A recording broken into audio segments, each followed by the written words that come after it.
నాటి కాలం నుండే మానవుడు జంతు ప్రేమి. నేటికి తమ పెంపుడు జంతువులకి శ్రీమంతం, బారసాల లాంటి కార్యక్రమాలు చేస్తున్నట్లు ఎక్కడో ఒక చోట వింటూనే ఉన్నాం. తాజాగా జంతు ప్రేమి పాదాలకు అక్షరాల రూపం దాల్చాడు కుబీర్ మండల కేంద్రానికి చెందిన ఒకరు. కుబీర్ మండల కేంద్రానికి చెందిన చంటి తన ఇంట్లో గత కొన్ని నెలలుగా శునకాన్ని అల్లారు ముద్దుగా పెంచుకుంటున్నాడు. అయితే 3 రోజుల క్రితం ఆ శునకం 3 పిల్లలకి జన్మనిచ్చింది. ఈ సందర్భంగా రకరకాల వంటలు చేసి పురుడు కార్యక్రమం చేశాడు. ఇది కాస్త ప్రస్తుతం సోషల్ మీడియాలో తెగ వైరల్ అవుతుంది.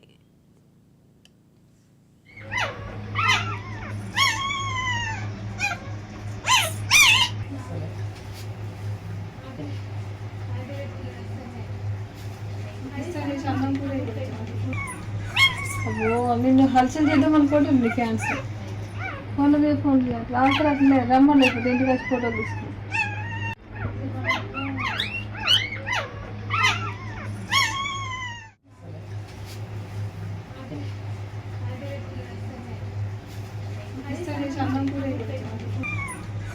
అబ్బో నిన్ను హల్చల్ చేద్దాం అనుకోండి రాత్రి అట్లే రమ్మని ఇప్పుడు ఇంటికి వచ్చి ఫోటోలు తీసుకుని